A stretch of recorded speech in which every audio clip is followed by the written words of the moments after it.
జై శ్రీరామ్. హనుమంతుడి గురించి మీకు తెలియని 10 రహస్యాలు ఇక్కడ ఉన్నాయి. 1. సూర్యుని గురువుగా చేసుకున్న హనుమంతుడు. హనుమంతుడు చిన్న వయసులోనే సూర్యుని దగ్గర విద్యను అభ్యసించాడు. సూర్యుడు ఎప్పుడూ కదిలే స్వభావం కలవాడు కాబట్టి హనుమంతుడు ఆయన వెనకాల పరిగెడుతూ అన్ని శాస్త్రాలను నేర్చుకున్నాడు. 2. హనుమంతుడు ఒక కవి కూడా.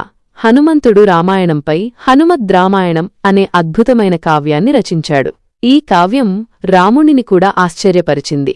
అయితే వాల్మీకి ముని రచించిన రామాయణానికి గౌరవం ఇవ్వాలనే ఉద్దేశ్యంతో హనుమంతుడు తన కావ్యాన్ని ధ్వంసం చేశాడు. 3. హనుమంతుడికి సూర్య ఆశీర్వాదం ఉంది. హనుమంతుడు సూర్యుని యొక్క అంశతో జన్మించిన శక్తిశాలి. ఆయనను అంజనేయుడు అని కూడా అంటారు. అంటే అంజనాదేవి కుమారుడు. శివుని అనుగ్రహం ఆయనకు అపారమైన శక్తిని ప్రసాదించింది. 4. అతనికి మరణం లేదు. హనుమంతుడు చిరంజీవి. కలియుగంలో ఇప్పటికీ జీవించియున్న కొద్దిమంది మునులలో ఆయన ఒకరు. భక్తులను మరియు ధర్మాన్ని రక్షించడానికి ఆయన భూమిపైనే ఉన్నారని అనేక పురాణాలు చెబుతున్నాయి. 5. హనుమంతుని శాపం వల్లే తన శక్తులను మర్చిపోయాడు. చిన్నతనంలో హనుమంతుడికి అపారమైన శక్తులు ఉండేవి. అయితే ఆ శక్తులు ఆయనలో అహంకారాన్ని పెంచకుండా ఉండాలని కొంతమంది మునులు ఆయనను శపించారు. ఆ శాపం కారణంగానే ఆయన తన శక్తులను తాత్కాలికంగా మర్చిపోయాడు. కాని అవసరం వచ్చినప్పుడు ఆ శక్తులు మళ్లీ గుర్తుకు వచ్చేవి. 6. హనుమంతుడు భయపడేది ఒక్కటే, సీతాదేవి కోపం. హనుమంతుడికి ఎలాంటి భయం లేదని చెబుతారు. కాని ఆయన సీతాదేవి కోపానికి మాత్రం భయపడతాడని అంటారు. ఇది ఆయన భక్తి ఎంత పవిత్రమైనదో తెలియజేస్తుంది. 7. రాముని తరువాత లక్ష్మణుడిని కూడా ప్రాణాలతో రక్షించినవాడు. హనుమంతుడు సంజీవని పర్వతాన్ని తెచ్చి రాముడిని రక్షించిన విషయం అందరికీ తెలుసు.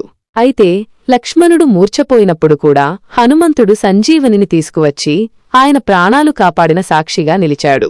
8. హనుమంతుడి తోక భగ్నం కాదు, శక్తికి చిహ్నం. లంకలో రావణాసురుడి సైనికులు హనుమంతుడి తోకకు నిప్పుపెట్టారు.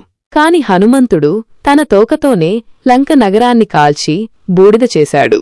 ఆయన తోక కేవలం భగ్నం కాలేదు, అది ఆయన అపారమైన శక్తికి ప్రతీకగా నిలిచింది. 9. హనుమంతుడు పాండవులను కలిశాడా? మహాభారతంలోని కొన్ని కథనాల ప్రకారం హనుమంతుడు అర్జునుణ్ణి కలిశాడు. కురుక్షేత్ర యుద్ధంలో అర్జునుడి రథంపై ఉన్న ధ్వజంలో హనుమంతుడే కొలువై ఉన్నాడని చెబుతారు. 10. హనుమంతుడి పేరు స్మరిస్తే చెడు తొలగిపోతుంది. హనుమంతుని నామస్మరణం చెడు శక్తులను దూరం చేస్తుంది. అందుకే చాలామంది భక్తులు హనుమాన్ చాలీసాను పఠిస్తుంటారు. ఇవి హనుమంతుడి గురించి చాలామందికి తెలియని కొన్ని అద్భుతమైన విషయాలు. మీకు ఏ పాయింట్ బాగా నచ్చిందో కామెంట్ చేయండి.